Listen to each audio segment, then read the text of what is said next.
Welcome to Breaking Points, everyone. Our post-election day analysis is here. I know you've been refreshing your browsers waiting for it. Ryan Grimm, dad of the century, actually traveled all night from New York City to be home for his son's 10th birthday breakfast. And on top of that, here he is now in the same suit he wore last night, back from the Mamdani victory party, ready to help us break it all down. Ryan, now that you've had some time, I think you napped a little bit on your way, but some time to digest everything you watched happen live and in person with Griffin last night, what are you thinking?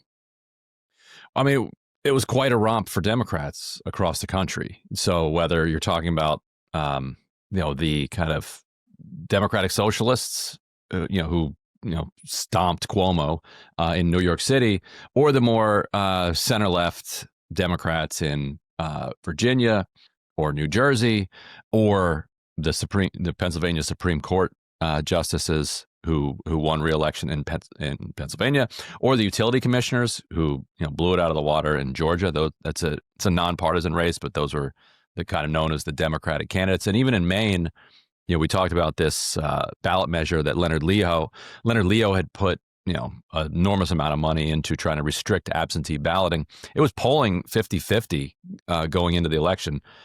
That right now is something like 65-35, just, absolute, rejection. Graham Plattner had put his campaign resources into defeating that, and that seems to have gone quite well for Democrats in Maine. California, of course, saw its Prop 50 pass, so they'll be gerrymandering and adding, trying to add like 5 Democrats to the House to respond to the Texas Republicans, and others are doing the redistricting. And in Virginia, it was like a sweep across the board. Curious for your because you had a pretty terrible Republican candidate who Trump never even endorsed. Is that right?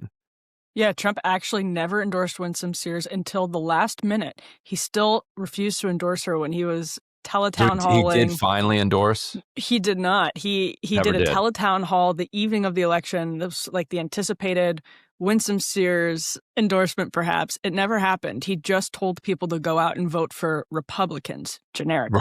Right. Yes. And they didn't. It's kind of catty behavior. They did not do that. It's a little bitchy. Yeah, and then so they lost at least 13 assembly seats. Republicans did. They lost the lieutenant governorship, and they lost the attorney general race, even to a guy who, people expected at one point to just drop out of the race because of these text messages that came out that he was sending to a Republican, which is fishy. Well, in its own right. According to exit polls, Jay Jones in the attorney general race won 9% of voters who found those text messages disqualifying. As almost everybody would say, objectionable content in those text messages, highly objectionable content in those text messages. Yeah. Republicans thought they could really have a shot. They did not expect to win the governor's race. If you went back probably 6 months or more, they were bullish on the Virginia governor's race. But that all became pretty apparent it wasn't going to happen within the last several months. That race they thought they could win and couldn't even pull that off because 9% of people who found the text messages disqualifying still voted for Jay Jones. And so I think what's going on there, and curious for your take, is that and specifically on those 9%, if you probe them further, like, well, you said this person should be disqualified. Why on earth did you vote for them? I think they would say a number of things. One, well, they weren't disqualified. Like they stayed on the ballot. And then if you ask them things about, what's his name, Miyares, the attorney general who was running, the nominee on the Republican side, they would say, well, I think he should be disqualified for XYZ. They clearly, and presumably these are hardcore partisan Democrats who considered those things disqualifying, but then still had to choose between Miyares or the Democrat who they wanted disqualified. And he's not. He's there. So, all right, well, now I'm going into the polling place and you're giving me these 2 choices, neither of which I would like to see in office. And I think people are actually more accustomed to that type of, having that type of choice foisted on them than they are accustomed to have somebody they actually like and feel like really good about voting for. So they're probably pretty used to being like, oh, this bum sucks for this reason. This bum sucks for that reason. Yep. But I'm voting for this bum. Well, I was going to say that's a constituency with basically no representation in Washington, D.C., like in professional politics, the people who hate politicians, like whether they're Republican or Democrat. That's across the board a lot of very normal Americans. So if you go to Miara's and you'd ask them, okay, is this position disqualifying? I totally agree, Ryan. You'd probably find people being like, yeah, that position's totally disqualifying. Yeah. It's how Donald Trump won the 2015 Republican primary, 2016 Republican primary. Right. And Trump disqualifies himself like once a day. Well, and most people stays in office. And so I think Democrats are like, well, we're done with it. This is the most misunderstood part of the Trump phenomenon. You can go and ask an average Republican voter, about 30 to 40% of them will be hardcore MAGA, rally type people. They're the people that will stick with him when he shoots someone on Fifth Avenue. Why do the other, 60% of Republican voters stick with him when he shoots someone on Fifth Avenue, metaphorically? Because they think the other guy is worse. It's always about the binary choice. And again, that has no constituency in professional Washington, but that's actually a pretty normal perspective of people outside of Washington. Yeah, right. And I think you're seeing that with Plattner, and you're seeing Democrats in general. Both, willing to overlook things that that in the past they would have said no. This is disqualifying, and I'm not going to vote for them. Now it's disqualifying, but look, I'm still going to vote for them. Or just straight up, kind of telling themselves things that aren't true. That which is also a Republican. That was a very Tea Party and Trump phenomenon too, and now Democrats are very much adopting it. Like if you ask. If you did a poll now of Democrats of whether or not the Charlie Kirk shooter had more left wing ideology or more right wing ideology, and let's say it was this guy, setting aside the people who are like, oh, this is a patsy, the people who believe that this person actually did it. For Democrats, they believe he did it, but they think he was a groyper. Yeah, there's polling on that. Yep. Yeah, there's polling on that, and it's just not true. It's not really up for debate. He's really not. But they believe that he is, and I think that's of a piece because it's easier to persuade yourself of that something's not true and then act accordingly than it is to absorb the counterfactual. Like, oh, this guy really is disqualified, but then still have to vote for him. So if you're going to vote for him anyway, you might as well lie to yourself about what's going on. And we should tee up for everyone. What's going to happen here is that Ryan and Griffin were live streaming. If you didn't catch the whole thing, I didn't even catch the whole thing because I had to drive back from the Winsome Sears victory party.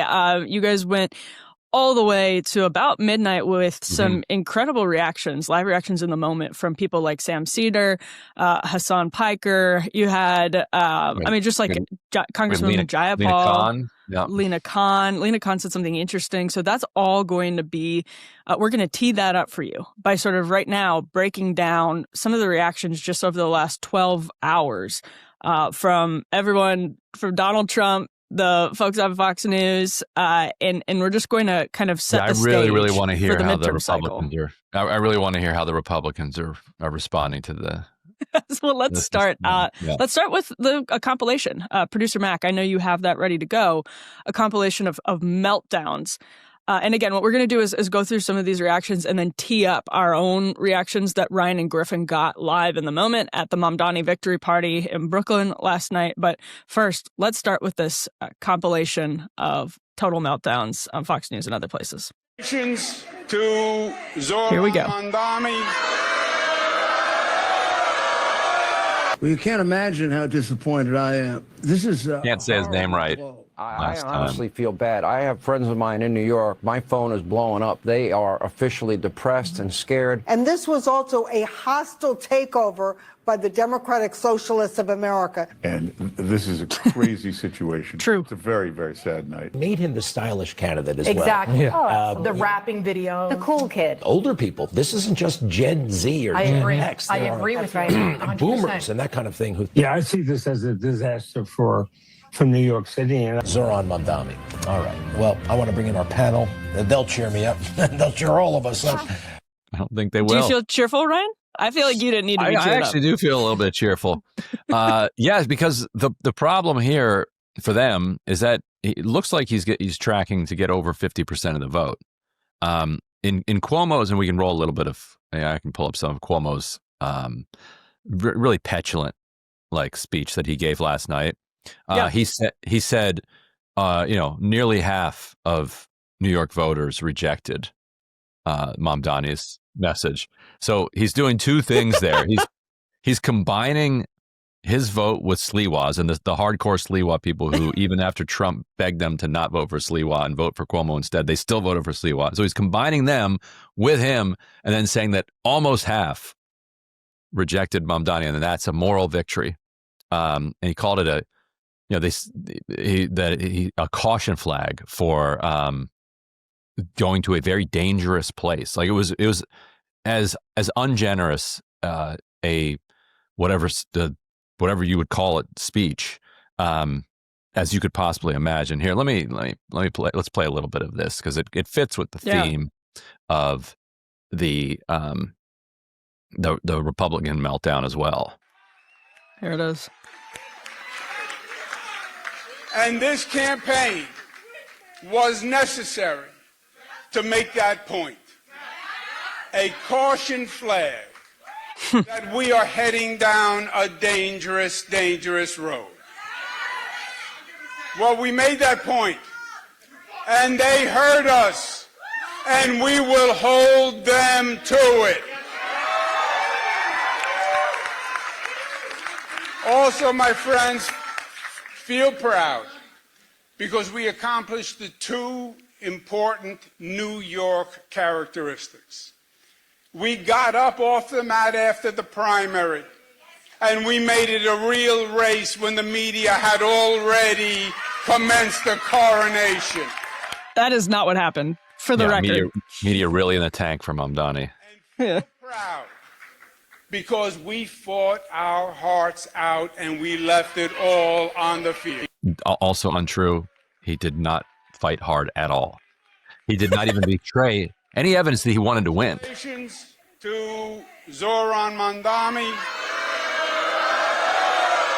He pronounces his name wrong, draws a bunch of boos. No, that is not right. That is not right, and that is not us. No, also not true. He's living for that. He's living for that moment. That is us. That is us. That is you. And so I think, and we interviewed Julian Gerson, who wrote Mamdani's speech. So after his speech last night, we interviewed his speechwriter, and they had kind of been editing and rewriting, and I think they crafted theirs in a slightly sharper tone to respond to the cattiness that came from Cuomo throughout. Like his whole speech is just dogging Mamdani, as he keeps calling him. Let's Not roll that a little you have bit. the high ground on that one, right? I don't. This is true. I'm getting better, Zohran. But you're also not the candidate. I'm also not the candidate, Zohran. Yeah. All right. So here's Zohran Mamdani. We toppled a political dynasty. Electric. Absolutely electric. Mm-hmm.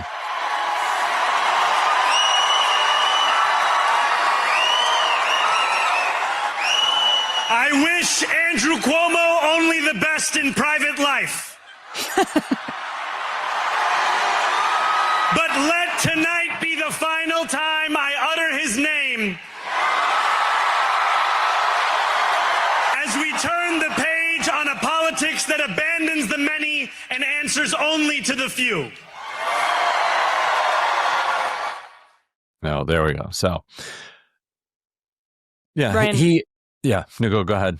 Well, I was going to say, that's actually very interesting because, I mean, the contrast is obvious. You have this like very energetic crowd for Mamdani, who I also mispronounced his name yesterday, so all guilty. But you also, for Cuomo, see this like very angry, disillusioned crowd, all of that. Like he's trying to do revisionist history. And Mamdani, once again, one of the reasons he won the primary in the general is that he's upbeat, relentlessly smiling, all of that. And what I haven't seen in the last 12 hours is actually a lot of what Andrew Cuomo said. I haven't seen establishment Democrats who 100% feel like Andrew Cuomo articulated his feelings last night. They privately feel like that. I have not seen establishment Democrats reacting like Cuomo to say, we are concerned this is going to a dark place. That seems to me to be conspicuously absent from the discourse. And maybe it's because, like Congresswoman Jayapal told us on the stream last night, I believe she said, I had left by this point, but I believe she said like Chuck Schumer is in for a reckoning going forward. Yeah, she did. So yeah. they're taking that seriously, it seems to be right now. Yeah, and when you win more than 50% of the vote in, with some of the highest turnout ever, that boxes in the ability of people to respond who don't have a base. Like, if you're Chuck Schumer at this point, who, on what ground and with what troops are you challenging, Mamdani's clear mandate here? So, yeah, I think they're going to lay low for a while. Schumer himself won't tell people who he voted for. Yep. I think we can go ahead and venture a guess. Probably wasn't Sliwa. Sliwa, yeah. So that would be funny if it was. That would be funny. So yes, and in his speech, Mamdani was humble and gracious toward his supporters and towards the city and towards the working people of the city. But he was fiery toward his opponents, and you saw just a meltdown on CNN afterwards that I didn't watch in real time, but they're just going around the table crying about how rude he was, and that they wanted more of an open arm and an embrace of the people who had just spent the last several weeks calling him a terrorist. I have a Van Jones clip. Yeah, rather than him saying what he said, which is that the fight is now just beginning, because our agenda is achievable, but it's not going to be easy, and we're going to have to fight for it. So yeah, let's roll Van Jones if you have it. Yeah, assuming this is what you were alluding to, Ryan. Yeah. Here it is. Here, I'll work on getting that if you want to. But the gist of what he said is, he said, I felt like it was a little bit of a character switch here, where the warm, open, embracing guy that's close to working people was not on the stage tonight. Ryan, you were there in person. That's a bizarre analysis. I mean, it's also a bizarre analysis to say that, yes, he smiled. He was a happy warrior, throughout the campaign, but he was still a warrior. Like, he's identifying villains, saying that they are the obstacle to what the workers of New York want to accomplish, and we need to, barrel past them.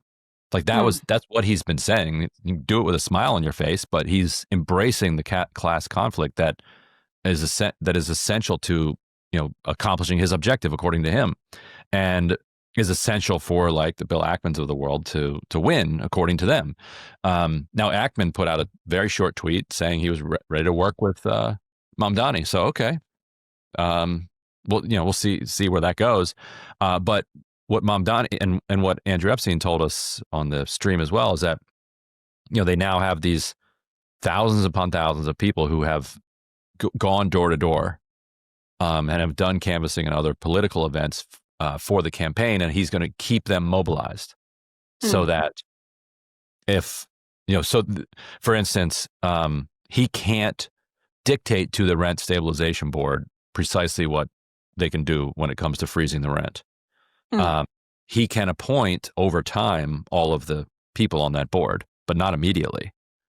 And so there will be some independent political actors there who will need to be pressured, who will need to hear from people that, hey, I ran very clearly on this. This was not something that was tucked away in the bowels of my platform.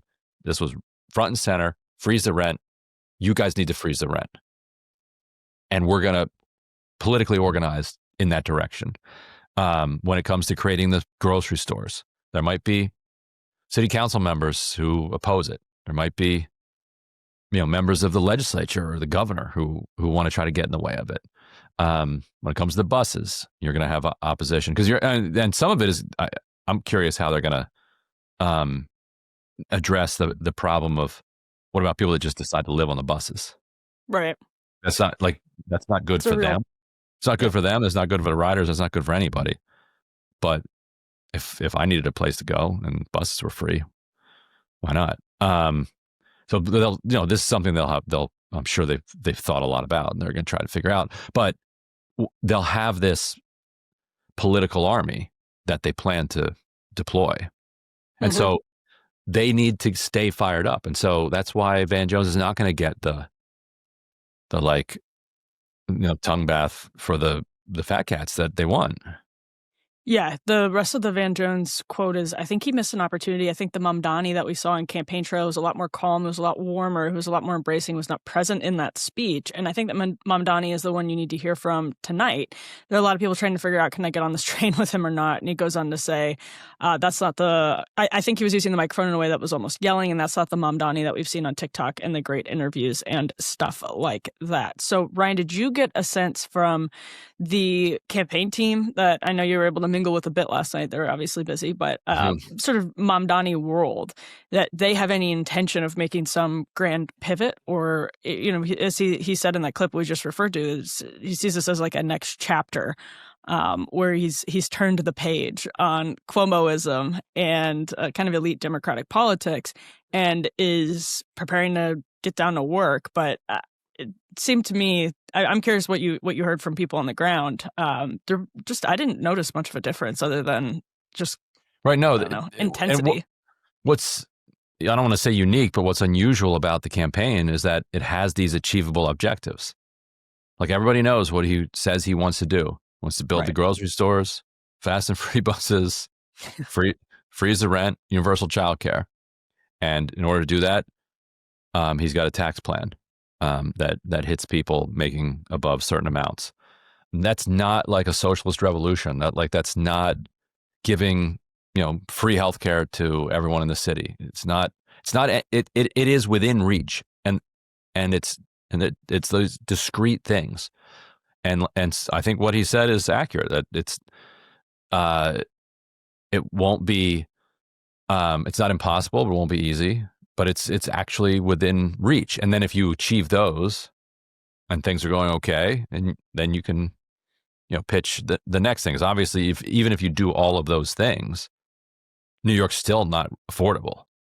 It's better, particularly if you have kids, and let's say you've got the childcare part done. Free buses, free bus. So it's better. And let's say the groceries are cheaper at the city-run grocery store, and you're saving on the buses, and you're not paying the little bit extra on the rent. But there's still big problems. Still need higher wages. Still need more housing. Still need more affordable housing. Still need better access to healthcare. You've got the hospital system in New York City is in crisis, perpetual crisis. So there's a lot to do. But the thinking is you try to accomplish these things and get the momentum to show that government can actually do something, and then keep moving. Here's a really interesting exit poll result that Phil Klein at National Review highlighted. This is from NBC's exit polling. Mamdani lost immigration voters by 26 points and crime voters by 41 points, but he won, quote, cost of living voters by 36 points, and they represented 55% of the electorate. So when people were asked which one of these 5 issues is the most important facing New York City, so it's not that some of the voters eliminated the idea of immigration being important or crime being important. It's just that they said 55% of the electorate said cost of living was more important than immigration or crime as an issue facing New York City. And of those, Mamdani won by 36 points. So with 55% of the electorate, he won by 36 points. And Ryan, this poll right here is a vindication of the entire Mamdani predicate that he gambled his candidacy on in the primary and the general election. And that is vindicated, I think, when you look at these numbers. Yeah. And, part of this was his campaign out of the gate. And then part of it was just listening to people and listening to people since he's been in office. But, we showed that video of him, just putting a microphone in front of people's faces. And if you talk to people long enough, they're going to tell you, yeah, this place is unaffordable. It's killing me. Imagine that. Well, let's actually roll this Vivek Ramaswamy response. And I don't know if my audio is working. I'll try to make sure it works. So if it doesn't work, I'll send it to you, Ryan. But Vivek Ramaswamy, who's obviously running for governor in Ohio, posted probably the most interesting Republican reaction. Here it is so far. Let's see if we can hear it. I can't hear it. Can you hear it, Ryan? Yeah, I want to send it to me on Signal or something? I'll send it your way. But yeah, what he's saying is there's two key takeaways here. And Ryan, I just popped it in the Signal message, but Ramaswamy has two key takeaways. And the first one is basically react. I don't know if he saw the NBC exit poll that we just referenced, but it's basically reacting to the NBC exit poll that we just referenced and saying that Republican candidates need to focus on affordability, costs of living over and over again and hammer that home constantly. Here we go. Here's Vivek. We got our asses handed to us in New Jersey, Virginia, and New York City. Democrats swept all three. There's two key lessons for Republicans. Listen carefully. Number one, our side needs to focus on affordability. Make the American dream affordable. Bring down costs, electric costs, grocery costs, healthcare costs, and housing costs, and lay out how we're going to do it. And number two, cut out the identity politics. It doesn't suit Republicans. It's not for us. That's the woke left's game, not ours. We don't care about the color of your skin or your religion. We care about the content of your character. That's who we are.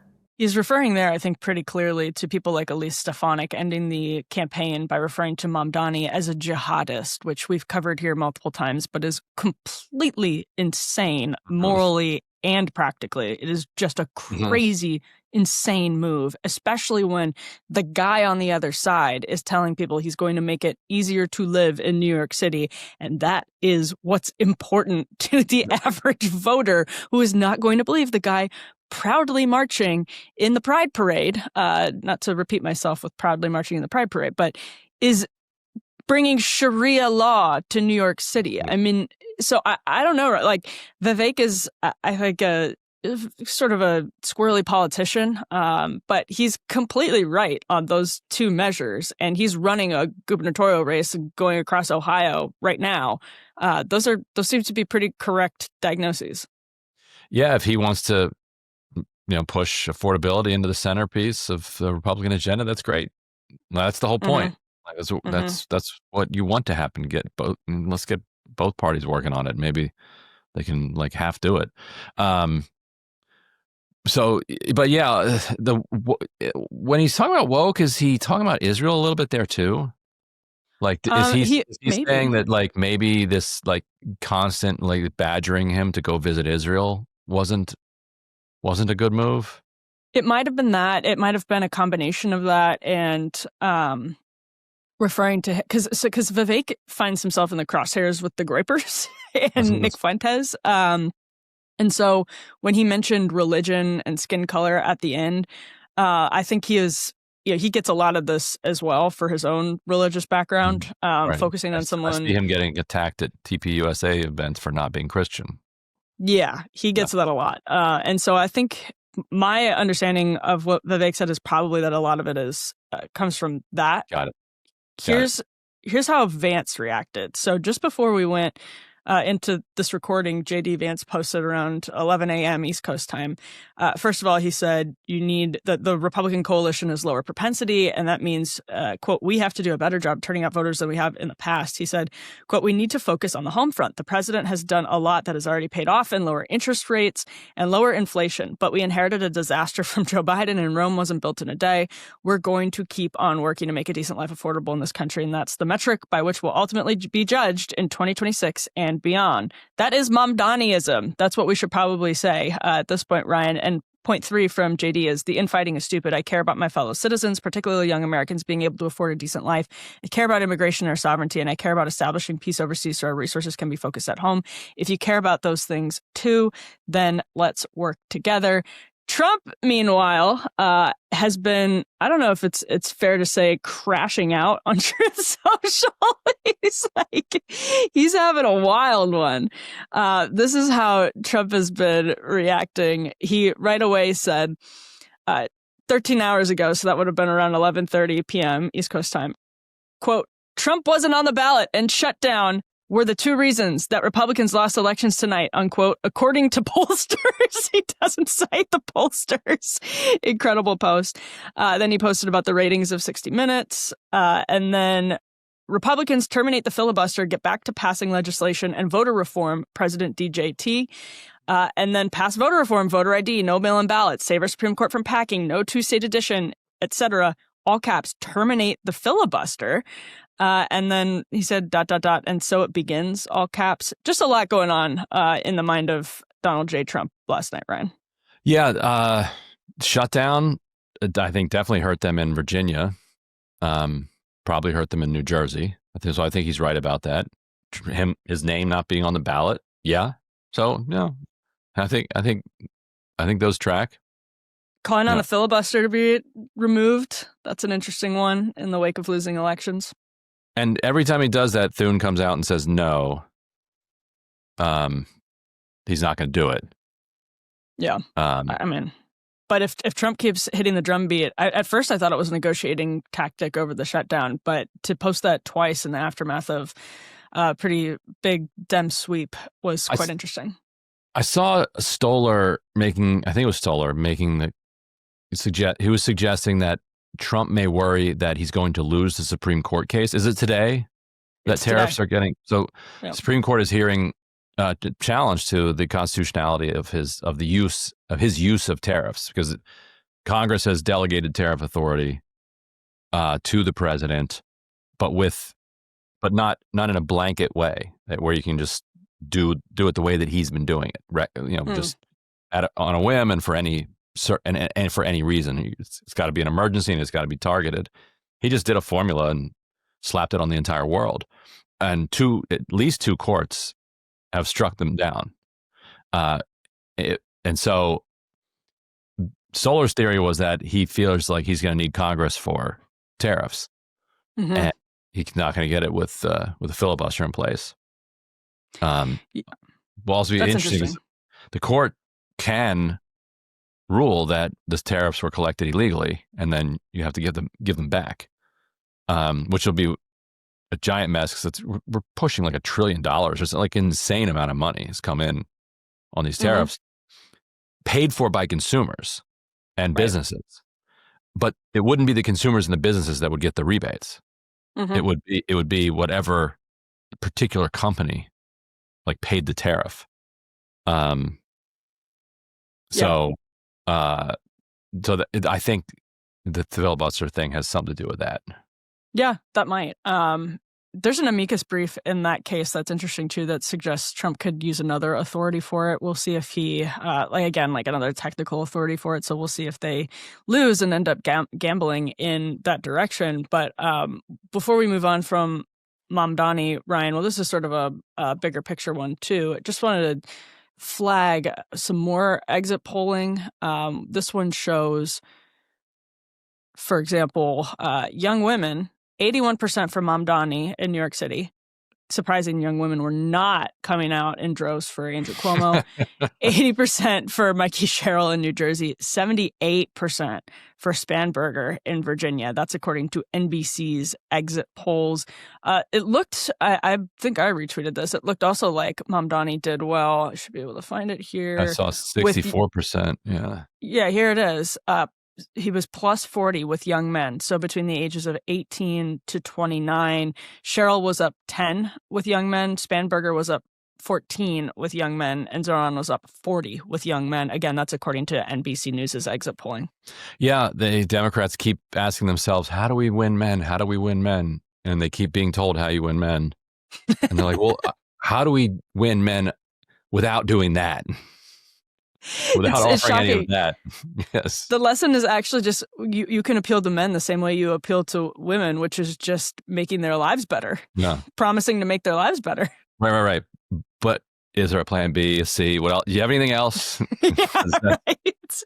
Sounds like that's going to require some tax hikes on the rich, and not so sure about that.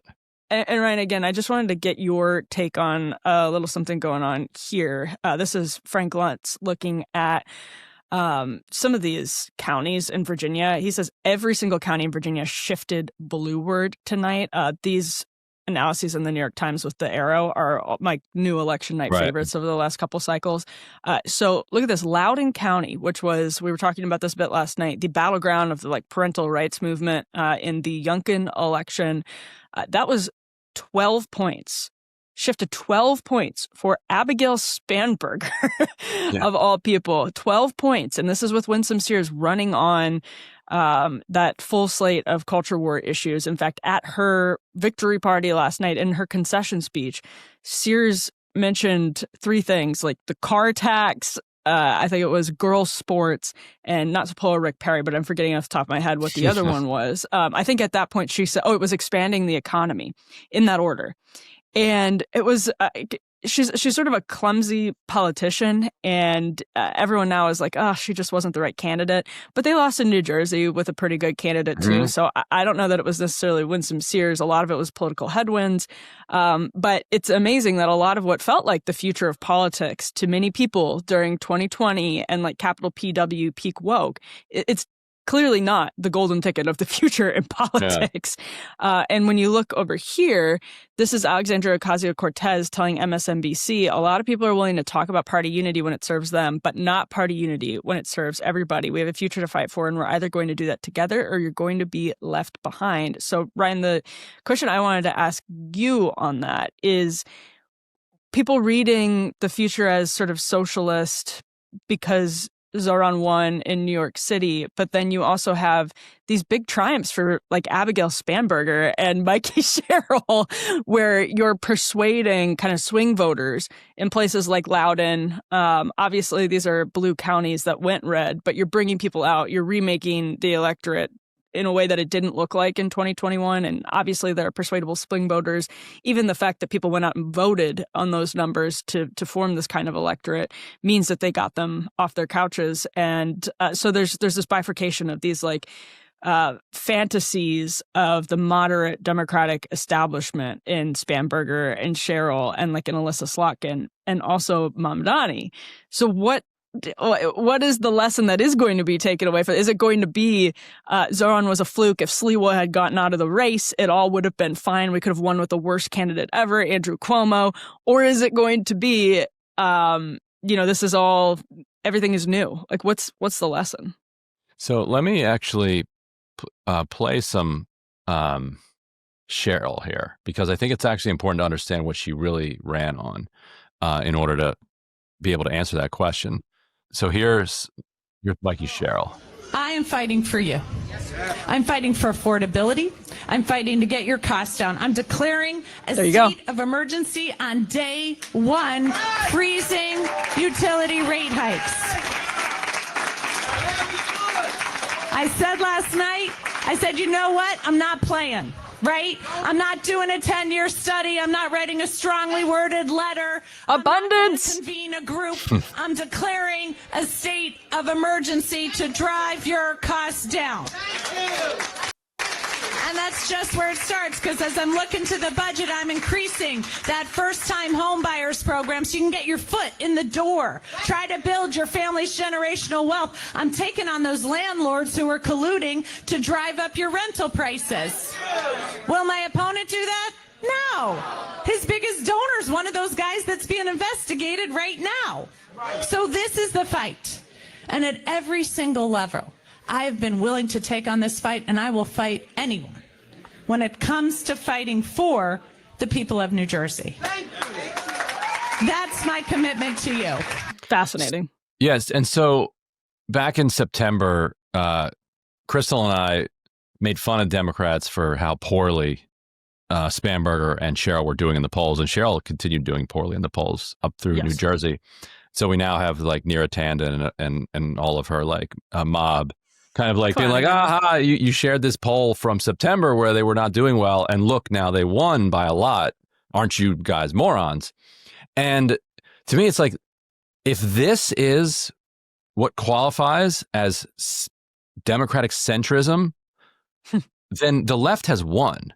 Yeah. And I'm glad to like eat whatever crow that you want me to eat and say that, okay, yes, if Mikey Sherrill runs by saying she's going to declare a state of emergency to bring prices down in the state. She's going to crack down on landlords who are colluding to raise prices. She's going to increase, she's going to help people buy homes.